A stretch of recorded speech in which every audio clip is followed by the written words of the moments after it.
Hello friends, welcome to my channel. అందరూ ఎలా ఉన్నారండి? ప్రతి ఒక్కరికి ఎంతగానో ఉపయోగపడే, మీరు ఇంతవరకు ఎక్కడ చూడని, ఎవరు చెప్పని, మీ టైంతో పాటు మనీని సేవ్ చేసుకోవడానికి చాలా చాలా మంచి కొత్త యూజ్ఫుల్ టిప్స్ని ఈ వీడియోలో అయితే షేర్ చేయబోతున్నానండి. టిప్స్ అయితే చాలా చాలా ఉపయోగకరంగా ఉంటాయి. మిస్ చేయకుండా ఎండింగ్ వరకు చూడండి. అలాగే వీడియో కనుక నచ్చినట్లయితే ఒక లైక్ చేయడం అయితే మర్చిపోకండి. ఇంకా ఫస్ట్ టిప్ అయితే తెలుసుకుందాం.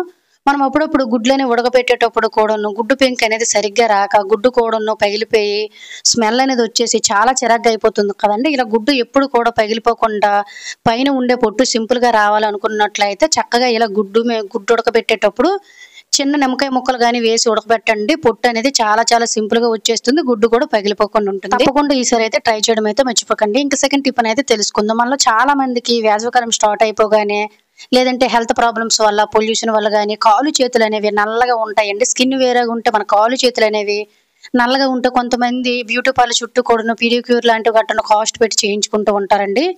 ఇవేవి లేకుండా న్యాచురల్ గా ఇంట్లో మన కాలు చేతులను న్యాచురల్ కలర్లకు మార్చుకోవడానికి ఒక మంచి హోమ్ రెమెడీని తెలుసుకుందాం. దీనికోసం ఒక నిమ్మ చెక్క తీసుకొని ఇందులో కొంచెం మీకు నచ్చిన షాంపూని వేసుకోండి. ఆ తర్వాత కొద్దిగా పసుపును కూడా యాడ్ చేసుకోండి. ఇంకా కాలు చేతులు నల్లగా ఉన్నాయి అనుకున్నట్లయితే కొంచెం మనం పళ్ళ తోముకునే పేస్ట్ అనేది ఉంటుంది కదా, దాన్ని కూడా వేసేసుకొని మన కాళ్ళు చేతులు కూడాను ఖచ్చితంగా ఈ విధంగా వారానికి 2 సార్లు లేదంటే వారానికి ఒక్కసారి కానీ, అంటే నెలకి 2-3 సార్లు ఈ విధంగా చేయడం వల్ల క్రమక్రమంగా కాలు మీద ఉండే నలుపు అంతా కూడా పోతుందండి. కాళ్ళు కూడా చాలా చాలా నీట్ గా ఉంటాయి. దీనికోసం బ్యూటీ పార్లర్ చుట్టూ తిరిగి డబ్బులు ఖర్చు పెట్టుకోవాల్సిన అవసరం కూడా లేదు. యూజ్ అవుతుందంటే ట్రై చేయండి. ఇంకా మూడో టిప్ అయితే తెలుసుకుందాము. మనం రోజు కూడా టమాటాలు కూరలో వండుతూ ఉంటాం కదా, ఇవి 4-5 కేజీలు తెచ్చుకునేటప్పుడు ఇప్పుడు సమ్మర్ కాబట్టి ఇవన్నీ కూడా ఫ్రిడ్జ్ లో స్టోర్ చేసుకునే అవకాశం అయితే ఉండదు. అలా అని బయట పెట్టేసామంటే కుళ్ళిపోయి వాడిపోయి త్వరగా పాడైపోతుంటాయి. ఇలా పాడైపోకుండా ఉండాలంటే టమాటాలని శుభ్రంగా వాష్ చేసి తడి లేకుండా తుడుచుకున్న తర్వాత ఈ విధంగా కాగితాల్లోనైతే చక్కగా ఫోల్డింగ్ చేసుకోవాలండి. లేదు అనుకున్నట్లయితే కొంచెం ఆయిల్ కూడాను మొత్తం టమాటాలు మొత్తం కూడా అప్లై చేసామనుకోండి, మనం ఎన్ని కేజీలు తెచ్చుకున్న కూడా ఈ సమ్మర్లోన ఇలా కాగితాల్లో పెట్టడం వల్ల కానీ లేదంటే ఆయిల్ రాయడం వల్ల కానీ టమాటాలు అనేవి త్వరగా కుళ్ళిపోయడం, వాడిపోవడం, మగ్గిపోవడం లాంటివి జరగవు అనమాట. యూజ్ అవుతుందని ట్రై చేయండి. ఇంకా 4వ టిప్ అయితే తెలుసుకుందాం. ప్రతిరోజు కూడా మనం కూరల్లోన ఆనియన్స్ కట్ చేస్తూనే ఉంటామండి. ఈ ఆనియన్స్ తొక్కలు ఎందుకు పనికిరావని పడేస్తూ ఉంటాం, కానీ తొక్కలతో పాటు మోటుకులు కూడా మనకి చాలా చాలా బాగా ఇంట్లో యూజ్ అవుతాయండి. ఇప్పుడు సమ్మర్ కాబట్టి మొక్కలకు పురుగు అనేది చాలా త్వరగా పట్టేస్తుంది కాబట్టి ఉల్లిపాయ తొక్కలు నానబెట్టేసి ఆ వాటర్ని మొక్కల గట్ట వేసినట్లయితే చక్కగా మొక్కలు పురుగు పట్టకుండా ఉంటుంది. అలాగే ఉల్లు మోటుకులు మనము ఇలా స్విచ్ బోర్డులు అనేవి క్లీన్ చేసుకోవడం వల్ల ఇందు మీద నైట్ టైం బల్లులు బొద్దింకలు అనేవి తిరగకుండా స్విచ్ బోర్డులు కూడా నీట్గా ఉంటాయి. క్లీన్ చేసేటప్పుడు ఆ హోల్లో చేయి పెట్టకుండా చూసుకోండి. యూజ్ అవుతుందంటే ట్రై చేయండి. ఇంకా నెక్స్ట్ టిప్ అయితే తెలుసుకుందాం. ఒక్కొక్కసారి మనము పప్పు అనేది వండుతూ ఉంటాం కదండి, కొన్ని పప్పులు అనేవి అప్పుడప్పుడు ఇలా జరుగుతూ ఉంటాయండి. ఎంత ఉడకబెట్టినా ఎంత ముందు నానబెట్టినా కూడాను అస్సలు ఉడకవు. పప్పు బద్దలు అలా ఉండిపోతూ ఉంటాయండి. నాకు కూడా ఈసారి పప్పు కొనేటప్పుడు ఇటువంటి పప్పే దొరికిందనమాట. అలాంటప్పుడు పప్పు అనేది త్వరగా నానిపోవాలనుకున్నట్లయితే బాగా వేడి చేసిన నీళ్ళను ఇందులో వేడి నీళ్ళను వేసుకొని నానబెట్టేసుకొని ఆ తర్వాత ఒక 5-6 విజిల్ పెట్టుకున్నట్లయితే పప్పు అనేది మెత్తగా ఉడికిపోతుంది. ఒకసారి ట్రై చేయండి ఎప్పుడైనా అలా జరిగితే. ఇంకా నెక్స్ట్ టిప్ అయితే తెలుసుకుందాము. మనం ఎప్పుడైనా జారి పడిపోయినా లేదంటే మెట్ల మీద నుంచి పడిపోయినా కూడా చెయ్యి వాపులనే వచ్చేస్తూ ఉంటాయి కదండి. అలా చెయ్యి వాపులు కానీ లేదంటే మళ్ళీ చాలా మందికి మోకాళ్ళు మోచేతులు కూడా నైట్ అయ్యేసరికి పెద్దవాళ్ళకి నొప్పులనే వచ్చేటప్పుడు సింపుల్గా ఇలా మన ఇంట్లోనే తగ్గించుకోవచ్చు అనమాట. దీనికోసం ఇటువంటి గరిటెని కానీ బౌల్ కానీ ఏదైనా మీకు నచ్చింది తీసుకుని ఇందులో నువ్వుల నూనె కానీ ఆవాల నూనె కానీ లేదంటే కోకోనట్ ఆయిల్ కానీ వేసేసుకొని కొంచెం అంటే కొంచెం పసుపుని అయితే వేసేసుకొని ఆ తర్వాత మనం విక్స్ లాంటివి జెండు బామ్ లాంటివి గట్ట వాడుతూ ఉంటాం కదండి, వాటిని కొంచెం వేసేసుకొని ఈ విధంగా స్టవ్ మీద పెట్టేసుకొని మనం రాసుకునే ముందలు మాత్రం జస్ట్ కొంచెం లైట్ గా వేడి చేసుకొని ఎప్పుడైనా మనం పడిపోయేటప్పుడు కూడా విపరీతంగా వాపు అనేది వచ్చేసి నొప్పి అనేది వచ్చేస్తుంది కదా. అలాగే నైట్ టైం కొంతమందికి మోకాళ్ళు మోచేతులు గట్టను నొప్పులు వచ్చేస్తూ ఉంటాయండి. కాళ్ళు అరిచేతులు అరికాళ్ళు మంటలు కూడా రాకుండా నైట్ టైం ఈ ఆయిల్ రాయడం వల్ల మనకి ఇటువంటి సమస్యలు ఏమన్నా ఈజీగా క్లియర్ అయిపోతాయి. ఎవరైనా కూడా ట్రై చేయొచ్చు. యూజ్ అవుతుందండి ట్రై చేయండి. ఇంకా నెక్స్ట్ టిప్ అనేది తెలుసుకుందాము. ఆల్రెడీ మనకి సమ్మర్ అనేది స్టార్ట్ అయిపోయిందండి. ఎండలో ఇంక జస్ట్ మనం ఇలా వెళ్ళి వచ్చేసరికి ముఖమంతా కూడా ట్యాన్ అనేది చేరిపోయి నల్లగా అయిపోతుంది కదా, దీన్ని ఇంట్లోనే ఈజీగా తగ్గించుకోవచ్చండి. సో దీనికోసం ఫ్రెష్గా ఉండే ఒక టమాటా ముక్కను తీసుకొని ఇందులో కొంచెం అంటే కొంచెం మీకు నచ్చిన ఏదైనా కాఫీ పౌడర్ అలాగే కొంచెం షుగర్ని వేసి ఈ విధంగా మీరు 3-4 రోజులకు ఒకసారి కానీ వీలుంటే లేదంటే వీకెండ్లో మనం ఇలా క్లీన్ చేసుకున్నట్లయితే ఫేస్ మీద ఉండే ట్యాన్ మొత్తం పోతుందండి కాఫీ పౌడర్ వల్ల. అలాగే ఏంటంటే ఈ టమాటా వల్ల కూడా ఫేస్ అనేది మంచి గ్లోయింగ్ వస్తుందండి. షుగర్ అనేది యాడ్ చేసాం కాబట్టి ఫేస్ మీద ఉండే దట్టి స్కిన్ కానీ లేదంటే పిగ్మెంటేషన్ లాంటివి గట్రా అంతా పోయి స్కిన్ మీద ఉండే మొత్తం కూడాను ఈ ట్యాన్ అంతా రిమూవ్ అయిపోతుంది అనమాట. ఎక్కువగా ఎండలో ఎవరైతే తిరుగుతారో ఖచ్చితంగా 3-4 రోజులకు ఒకసారి ట్రై చేయండి. మంచి రిజల్ట్ అనేది కనిపిస్తుంది. ఆడవారైనా మగవారైనా ట్రై చేయొచ్చు, ఎటువంటి ఇబ్బంది కూడా ఉండదు. యూజ్ అవుతుందంటే ట్రై చేయండి. ఇంకా నెక్స్ట్ టిప్ అనేది తెలుసుకుందాం. మనం కుక్కర్లో పప్పు కానీ రైస్ కానీ ఉడికించేటప్పుడు బయటికి చిందేయకుండా ఉండాలంటే సింపుల్ గా ట్రై చేయండి. అలాగే పప్పు చాలా మంది ఉడికించేటప్పుడు డైరెక్ట్ గా ఉడికించేస్తారండి. అలా కాకుండా ఒక 10 నిమిషాల ముందు నానబెట్టేసి ఉడికించడం వల్ల త్వరగా ఉడికిపోతుంది. అలాగే హెల్త్ కూడా చాలా చాలా మంచిదండి. అలాగే గ్యాస్ కూడా చాలా వరకు సేవ్ అవుతుంది అనమాట.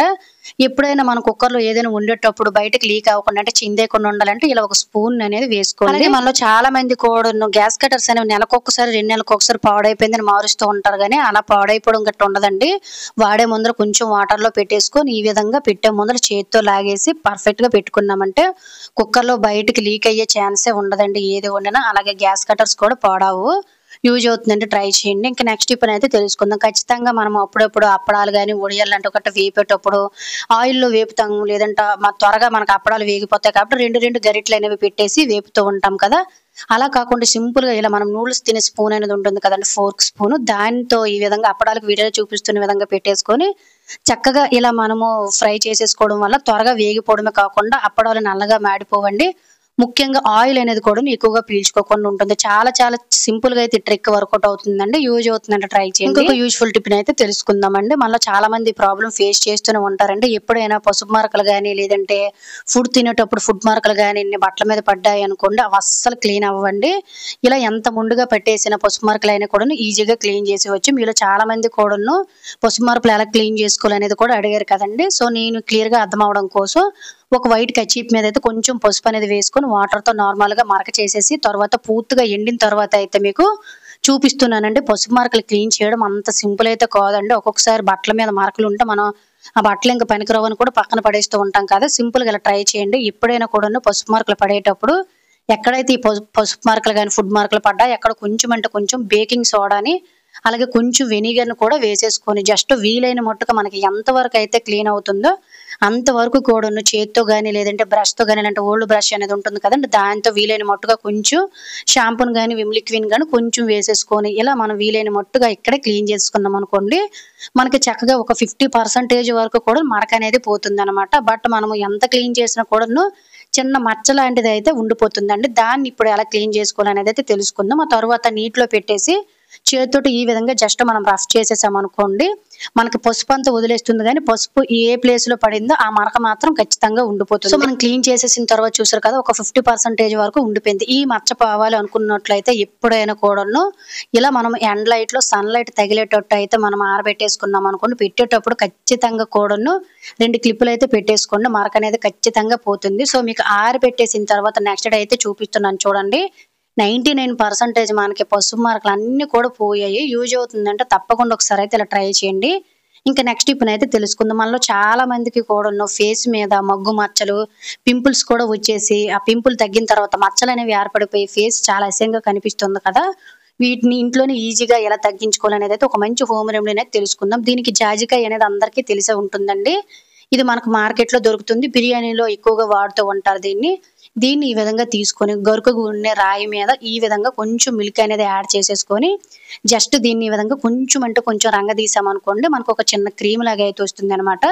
దీన్ని మనము వారానికి 2 సార్లు చక్కగా కొన్ని రోజులు ట్రై చేసామనుకోండి, ఒక్కసారి రాస్తేనే మనకి అస్సలు మరకలు మచ్చలు అనేవి తగ్గిపోవండి. ఖచ్చితంగా దీన్ని మనకి ఈ పింపుల్స్ వచ్చిన మరకలు కానీ మగ్గు మచ్చలు కానీ తగ్గినంత వరకు కూడా వారానికి ఒక 2-3 సార్లు అప్లై చేసి చూడండి. చక్కగా మనకైతే ఈ మచ్చలు అనేవి తగ్గిపోతాయి అన్నమాట. చాలా మంచి రిజల్ట్ అయితే కనిపిస్తుంది. ఆరిన తర్వాత చక్కగా ఇలా క్లాత్ తో తుడుచుకున్నట్లయితే మగ్గు మచ్చలు నార్మల్ మచ్చలు అన్ని ఈజీగా క్లియర్ అయిపోతాయి. ఇంకా నెక్స్ట్ టిప్ అయితే తెలుసుకుందామండి. మనకి ఇప్పుడు సమ్మర్ స్టార్ట్ అయిపోయింది కదా, ఈ సమ్మర్ లో మనము ఏదైనా తినాలని కంటే కూల్గా ఏదైనా తాగాలి అని అనుకుంటాము. ఒక్కొక్కసారి బయటికి వెళ్ళేటప్పుడు దాహం వేసేసేటప్పుడు కూడా బయట డ్రింకులు జ్యూసులు విపరీతంగా తాగేస్తూ ఉంటామండి. అవి హెల్త్కి అయితే అంత మంచిది కాదు. అలాగే ఒక్క గ్లాసు లెమన్ సోడా కొనుక్కోవాలనుకున్నట్లయితే 20 రూపాయల నుంచి 30 రూపాయల వరకు ఉంటుందండి. ఇవేవీ లేకుండా ఇంట్లోనే ఈజీగా ఎంతమందికి కావాలంటే అంతమందికి ఎప్పుడు కావాలంటే అప్పుడే మనము మింట్ లెమన్ జ్యూస్ని అయితే రెడీ చేసుకోవచ్చు. దీనికి ఫ్రెష్గా ఉండే పుదీనా ఆకులు తీసేసుకొని 2-3 సార్లు శుభ్రంగా వాటర్లో వాష్ చేసుకొని, ఇటువంటివి మనకైతే ఇంట్లోనే ఉంటూనే ఉంటాయి కదండి, వాటిల్లో ఒక్కొక్క ఆకు వేసేసుకొని వాటర్ వేసేసుకొని చక్కగా ఫ్రిడ్జ్లో పెట్టేసుకొని ఒక నైట్ అంతా కూడాను మనము వదిలేసామంటే నెక్స్ట్ డే క్యూబ్స్ అనేవి రెడీ అయిపోతాయండి. వీటిని టైం ఉండేటప్పుడు ఒకేసారి తయారు చేసుకొని ఒక బాక్స్లో పెట్టుకుని సమ్మర్ అంతా మనం వాడుకోవచ్చు. ఎప్పుడు కావాలంటే అప్పుడు మనం ఎక్కువ శ్రమ పడకుండా హ్యాపీగా ఇలా తయారైపోయిన మింట్ ఐస్ క్యూబ్స్ని ఈ విధంగా ఒక 4-5 ఒక గ్లాసెస్లోనే వేసేసుకొని ఒక నిమ్మ చెక్కని చక్కగా పిండేసుకోండి. అలాగే మనం ఇందులో షుగర్ వేసేసరికి టైం పడుతుంది కదా కరిగేసరికి, ముందే షుగర్ని చక్కగా మెత్తగా మిక్సీలో వేసుకొని పౌడర్ పట్టించుకొని ఇలా పక్కన పెట్టేసుకున్నాం అనుకోండి. కొంచెం వాటర్ని యాడ్ చేసుకొని ఆ తర్వాత 2-3 స్పూన్లు మీ స్వీట్కి తగ్గట్టు చక్కగా ఇలా తయారు చేసుకుంటే ఈ ఎండాకాలంలో కూల్గా ఎంతో ఆరోగ్యకరంగా అయితే మింట్ లెమన్ జ్యూస్ని ఈజీగా ఇంట్లోనే రెడీ చేసుకోవచ్చు. చాలా హెల్దీగా యూజ్ అవుతుందండి, ట్రై చేయండి. ఇంకా నెక్స్ట్ టిప్ అనేది తెలుసుకుందాం. ఈ టిప్ అయితే ప్రతి ఒక్కరికి చాలా బాగా యూజ్ అవుతుందండి. మనము డస్ట్బిన్లోనే చెత్త అనేది పడేసేటప్పుడు 1-2 రోజులు గడిచేసరికి మనకు అడుగున జంగులా పట్టేస్తుంది కదండి, దాన్ని కొంచెం క్లీన్ చేయడం కష్టము. ఇలా క్లీన్ చేసే పని లేకుండా అడుగున మనకి ఇంట్లో ప్లాస్టిక్ కవర్లు అనేవి ఖచ్చితంగా ఉంటూనే ఉంటాయి కదా, వాటిని ఈ విధంగా కట్ చేసేసి అడుగున వేసుకోండి. అలాగే ఒక్కొక్కసారి మనం చెత్త 1 రోజు 2 రోజులు చెత్త బండి రావడం లేట్ అయింది అనుకోండి, లోనంతా ఫంగల్ అనేది ఫామ్ అయిపోయి పురుగు అనేది పట్టేస్తుంది కదా. ఇలా పురుగు అనేది పట్టకుండా, పురుగు పట్టింది అనుకోండి ఈగలు దోమలు క్యాప్ ఓపెన్ చేసేసరికి వచ్చేస్తూ ఉంటాయి. ఇలాంటివి ఏవి బ్యాక్టీరియా ఇలాంటి ఫామ్ అవ్వకుండా ఉండాలంటే కొంచెము డెటాల్ కానీ లేదంటే హార్పిక్ని కానీ అడుగును కొంచెం వేసుకోండి. ఆ తర్వాత చెత్త వేసుకోండి. చెత్త బండి రావడం 1-2 రోజులైనా కూడాను మనకి లోన పురుగు పట్టకుండా, స్మెల్ రాకుండా, పురుగులు ఈగలు తిరగకుండా ఉంటాయి అన్నమాట. ఎప్పుడు క్యాప్ క్లోజ్ అయ్యేటట్టు చూసుకోవాలి. ఇంకా నెక్స్ట్ టిప్ అనేది తెలుసుకుందాము. ఈ వేసవి కాలంలో ప్రతి ఒక్కరు కూడా చాలా యూజ్ అయ్యే టిప్ అండి ఇది. చాలా మంది అడుగుతున్నారు కూడాను.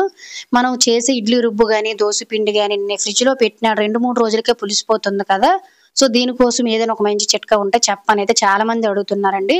ఎప్పుడైనా మనం చేసే ఇడ్లీ పిండి కానీ దోశ పిండి కానీ వేసవి కాలంలో త్వరగా పులిసిపోకుండా, టేస్ట్ మారిపోకుండా 1-10 రోజులైనా ఫ్రెష్గా ఉండాలనుకున్నట్లయితే ఫ్రెష్గా ఉండే ఒక తమలపాకుని తీసుకొని శుభ్రంగా వాష్ చేసేసుకొని ఇలా పిండిలోనే ఒకటి పెట్టేసుకున్నాం అనుకోండి, మనం ఆడిన నుంచి ఈ విధంగా మనం మెయింటైన్ చేసుకోవాలన్నమాట. అప్పుడే మనకి పిండి అనేది పులిసిపోకుండా, టేస్ట్ మారిపోకుండా 1-10 రోజులైనా కూడాను పిండి అనేది చాలా ఫ్రెష్గా అయితే ఉంటుంది. యూజ్ అవుతుందంటే తప్పకుండా నెక్స్ట్ టైం ఇలా ట్రై చేయండి. ఇంకా నెక్స్ట్ టిప్ అనేది తెలుసుకుందాము. ప్రతి ఒక్కరికి కిచెన్ లో చాలా బాగా యూజ్ అవుతుందండి ఈ టిప్. ఏంటంటే మనము కూరగాయలు కట్ చేసుకునేటువంటి చాపింగ్ బోర్డు అనేది చాలా మంది కట్ చేసి పక్కన పెట్టేస్తూ ఉంటారు, లేదంటే కొంతమంది వాటర్ తో నార్మల్ గా వాష్ చేసేస్తూ ఉంటారండి. బట్ మనం ప్రతిరోజు ఇందు మీద ఏదో ఒకటి కట్ చేస్తూ ఉంటాం కాబట్టి కంటికి కనిపించిన బ్యాక్టీరియా కానీ జంగు లాంటిది కూరగాయలు గట్టను కట్ చేస్తూ ఉంటాం కదా, అదంతా పట్టేస్తుందండి. దీన్ని వారానికి ఒకసారి ఇలా క్లీన్ చేసుకున్నట్లయితే ఎటువంటి బ్యాక్టీరియా ఉండదు. అలాగే ఇది వుడ్ ఐటమ్ కాబట్టి, అంటే చెక్క ఐటమ్ కాబట్టి త్వరగా పుచ్చిపోయి పాడవకుండా ఉండాలంటే సింపుల్ గా కొంచెం సాల్ట్ అలాగే కొంచెం వెనిగర్ వేసుకొని ఇలా ఒక కాటన్ క్లాత్ తో కానీ కాటన్ తో కానీ చుట్టూ ఈ విధంగా ఎక్కడెక్కడైతే మురికి ఉందో అక్కడ కొంచెం నొక్కు పెట్టి గట్టిగా తుడిచేసాం అనుకోండి, మనకి నీట్ గానే ఉన్నట్టే ఉంటుంది. కానీ ఎంత మురికి వస్తుందో తర్వాత మీరే ఆశ్చర్యపోతారు. చూసారు కదండి, ఇదంతా మళ్ళీ తిరిగి మన కడుపులోకే వెళ్ళిపోతుంది. కాబట్టి సింపుల్ గా ఇలా వారానికి ఒకసారి ఇంకా ఎక్కువ వెజిటేబుల్స్ లాంటి వాటి కట్ చేసేటట్టు అయితే 2-3 రోజులకు ఒకసారి ఇలా క్లీన్ చేసుకొని ఎప్పటిదప్పుడు క్లీన్ చేసుకున్నాం అనుకోండి, దీని మీద ఎటువంటి బ్యాక్టీరియా కానీ జంగు లాంటిది పట్టకుండా, అలాగే వుడ్ అయిన ఐటమ్ కాబట్టి ఇది అనేది చాలా నీట్ గా అనేది ఉంటుంది. చూసారు కదండి ఇంతకు ముందుకి ఇప్పటికి ఎంత నీట్ గా ఉందో. యూజ్ అవుతుందంటే ట్రై చేయండి. ఇంకా నెక్స్ట్ టిప్ అయితే తెలుసుకుందాం. మనలో చాలా మందికి ఎండాకాలంలోనే ఫేస్ అనేది నల్లగా అయిపోతుంది కదండి. ఇలా ఫేస్ మీద ఉండే మచ్చలు అనేవి తగ్గాలనుకున్నట్లయితే సమ్మర్లోనే ఖచ్చితంగా వారానికి ట్రై చేయాల్సిన ప్యాక్ అండి ఇది. ఏమీ లేదు, 1-2 స్పూన్ల వరకు కూడా వరిపిండిని ఒక బౌల్లోకి తీసుకొని కొంచెం అంటే కొంచెం కాఫీ పౌడర్ వేసుకొని కొంచెం నిమ్మరసాన్ని కూడా పిండుకొని కొంచెం వాటర్ని యాడ్ చేసేసుకోండి. అలాగే ఫ్రెండ్స్ ఇంకొక చిన్న రిక్వెస్ట్ అండి, ఇంకా మీరు ఎవరైనా మన ఛానల్ సబ్స్క్రైబ్ చేసుకోలేకపోతే ప్లీజ్ సబ్స్క్రైబ్ చేసుకొని పక్కన బెల్ ఐకాన్ ఆల్ యాక్టివేట్ చేసుకోండి. అలాగే వీడియో కనుక నచ్చినట్లయితే ప్లీజ్ ఒక లైక్ చేసి ఇటువంటి యూజ్ఫుల్ టిప్స్ని మీ ఫ్రెండ్స్ అండ్ ఫ్యామిలీకి షేర్ చేయడం అయితే మర్చిపోకండి. ఇలా మిశ్రమాన్ని తయారు చేసుకొని ఈ వేసవి కాలంలో వారానికి 1-2 సార్లు పెట్టుకోవడం వల్ల ఫేస్ మీద మచ్చలు మరకలు అనేవి ఏర్పడకుండా ఫేస్ అనేది చాలా గ్లోయింగ్ అనేది వస్తుందండి. యూజ్ అవుతుందంటే ట్రై చేయండి.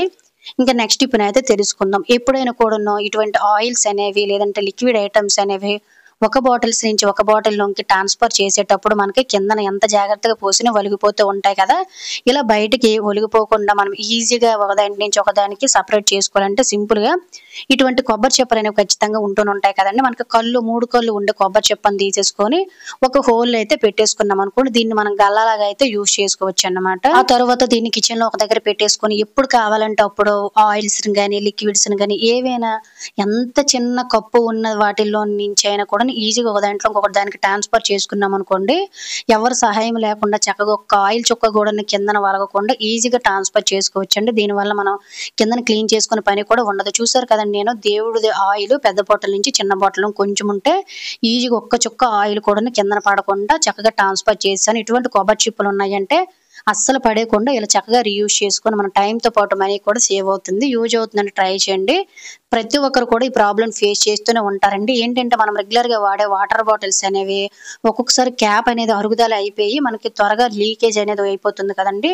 సమ్మర్ కాబట్టి మనం ఎక్కడికి వెళ్ళినా కూడా వాటర్ తీసుకొని వెళ్తూనే ఉంటాము. అలా ఒక్కొక్క చుక్క లీక్ అయింది అనుకోండి, చాలా చిరాగ్గా ఉంటుంది. ఎప్పుడైనా కూడా మనకి వాటర్ బయట తీసుకెళ్లేటప్పుడు లీకేజ్ అయిందంటే అక్కడ పెట్టిన వస్తువులన్నీ తడిసిపోతాయి. ఎప్పుడైనా కూడా వాటర్ బాటిల్స్ అనేవి కొంతమంది ఇంకా ఇవి వాటర్ లీక్ అయిపోతుందని పక్కన పడేస్తూ ఉంటారు కదండి. అలా పడేసిన బాటిల్ కూడా మనం చక్కగా రీయూజ్ చేసుకోవచ్చు. వీడియోలో చూపిస్తున్న విధంగా ఒక ప్లాస్టిక్ రబ్బర్ని ఇలా పెట్టి చూడండి, ఎంత లూజ్గా ఉండే వాటర్ బాటిల్ అయినా కూడా చాలా చక్కగా ఒక్క వాటర్ డ్రాప్ కూడా బయటికి లీక్ అవ్వదు, యూజ్ అవుతుందంటే ట్రై చేయండి. ఇంకా నెక్స్ట్ టిప్ అనేది తెలుసుకుందాం. చిన్నపిల్లలు ఉండే ప్రతి పేరెంట్స్ కూడా టిప్ చాలా బాగా యూజ్ అవుతుంది. ఇంట్లో పిల్లలు ఉన్నారనుకోండి ఇంక చెప్పవలసిన అవసరం లేదు. గోడల మీద పెన్నులతోటి, పెన్సిల్‌తోటి, స్కెచ్ మార్క్స్ తోటి మార్క్స్ చేసేస్తూ ఉంటారు. దీన్ని కొంచెం క్లీన్ చేయడం చాలా కష్టమేనండి. అలాంటప్పుడు ఈజీగా ఎలా క్లీన్ చేసుకోవాలో తెలుసుకుందాం. గోడ మీద మీకు క్లియర్‌గా అర్థం అవ్వడం కోసం ఈ విధంగా ఒక చిన్న పెన్ మార్క్‌ని అయితే చేశానండి. దాని మీద కొంచెం అంటే కొంచెం కోల్గేట్ పేస్ట్ వేసేసుకొని జస్ట్ చేతితోటే ఈ విధంగా క్లీన్ చేసేసామనుకోండి, అక్కడ ఉండే పెయింట్ అనేది అస్సలు ఊడిపోకుండా, పెయింట్ మరక అనేది ఊడిపోకుండా చక్కగా ఇలా మనం చేసిన పెన్ మార్క్ అనేది ఈజీగా క్లీన్ అయిపోతుంది. చూసారు కదండీ, క్లీన్ చేసి చూపించాను. ఎంత నీట్‌గా ఉందో, పెయింట్ కూడా ఏమీ డ్యామేజ్ అవ్వలేదు. యూజ్ అవుతుందంటే ట్రై చేయండి. ఇంకా నెక్స్ట్ టిప్‌నైతే తెలుసుకుందాము.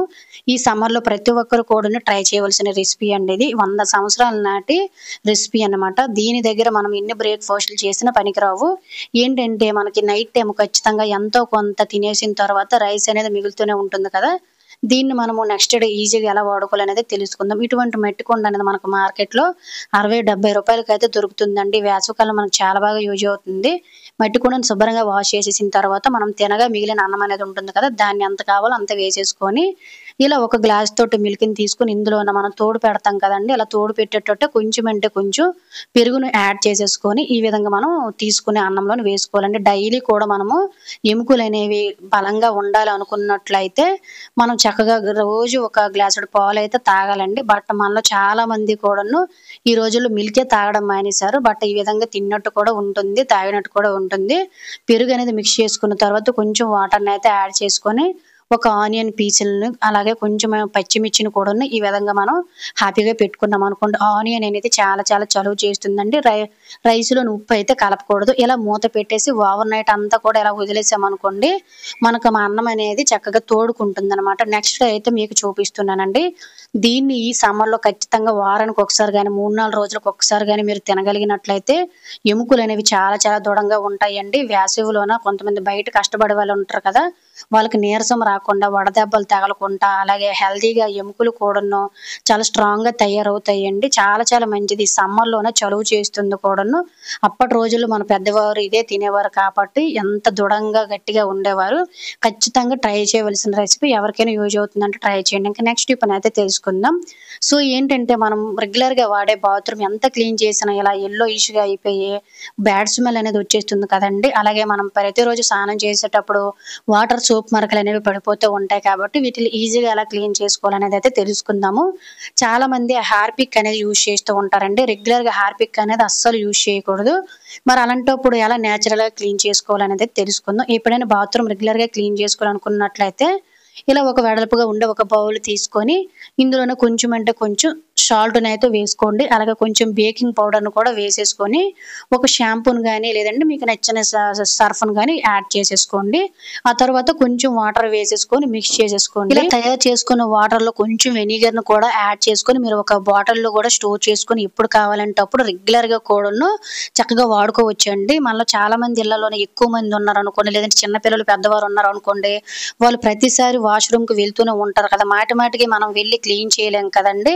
చాలా చిరాకుగా వచ్చేస్తుంది కాబట్టి రెగ్యులర్‌గా ఇలా క్లీన్ చేసుకోండి. రెగ్యులర్‌గా క్లీన్ చేసేవారైతే ఇలా మనం లిక్విడ్‌ని తయారు చేసుకొని మీకు బాత్రూమ్ పార్టీని కూడా ఒకసారి చూపించాను చూసారు కదండీ! వాటర్ మార్కులు, సోప్ మార్కులు పోవాలనుకున్నట్లయితే కొంచెం ఈ విధంగా లిక్విడ్‌ని తయారు చేసేసుకొని ఇలా మీరు ప్రతిరోజైనా లేదంటే రోజు తప్పించి రోజైనా వారానికి ఒక్కసారైనా కూడాను హార్పిక్ అనేది యూజ్ చేయకుండా ఇలా క్లీన్ చేసుకోండి. సాల్ట్ అనేది వేసాం కాబట్టి యెల్లో మార్కులు, వాటర్ మార్కులు అనేవి పోతాయండి. అలాగే ఇందులో మనం బేకింగ్ పౌడర్ వేసాం కాబట్టి మనకు జంగులాగా లోన ఫార్మ్ అయిపోతుంది. అది ఒక్కోసారి బాత్రూమ్ బ్రష్ చేసినా కూడా స్ట్రక్ అవుతుంది కాబట్టి అదంతా కూడా బేకింగ్ పౌడర్ వల్ల అయితే మనకి క్లీన్ అయిపోతుందన్నమాట. అలాగే బాత్రూమ్ కొంతమందిదైతే ఎంత క్లీన్ చేసినా కూడాను యెల్లోయిష్‌గా ఉంటుందండి. బట్ ఇలాగ క్లీన్ చేసి చూడండి. బాత్రూమ్ పోటీ కూడా మీరు క్లీన్ చేసి చూపించాను చూసారు కదా! ఎంత నీట్‌గా ఉందో. అలాగే కిందన కూడాను మనకి ఈ విధంగా నాచులా పెట్టేసి పసుపుగా కార్నర్‌లోనైతే జంగు జంగు అనేది పట్టేస్తుందండి. విపరీతమైన స్మెల్ కూడా వచ్చేస్తుంది. ఇలా ఈజీగా ఈ లిక్విడ్ తోటి చక్కగా క్లీన్ చేసుకోండి. మొత్తం క్లీన్ చేసేసిన తర్వాత అయితే మీకు ఒకసారి బాత్రూమ్ పార్టీ అండ్ బాత్రూమ్ కింద టైల్స్ కూడా చూపిస్తున్నాను. ఇంతకుముందు మనకు బాత్రూమ్ అయితే యెల్లోయిష్‌గా ఉండేది. టైల్స్ కూడా కొంచెం జంగు జంగుగా ఉండేవి. ఇదంతా క్లియర్ అయిపోయింది చూసారు కదండీ! ఇలా ఎక్కువ శ్రమ పడకుండా, ఎక్కువ డబ్బులు ఖర్చు పెట్టకుండా సింపుల్‌గా బాత్రూమ్ ఇప్పుడు కూడాను కొత్తదానిలాగా సువాసన భరితంగా మార్చేసుకోండి. యూజ్ అవుతుందంటే తప్పకుండా. సో ఇది ఫ్రెండ్స్ ఈరోజు వీడియోలో అయితే టిప్స్ అన్ని మీకు యూజ్ అయ్యాయని అనుకుంటున్నాను. టిప్స్ కనుక యూజ్ అయినట్లయితే please like, share, subscribe my channel. మరిన్ని ఇటువంటి ఉపయోగకరమైన టిప్స్‌తో నెక్స్ట్ వీడియోలో కలుద్దాం. అంతవరకు సెలవు. Thank you for watching. By.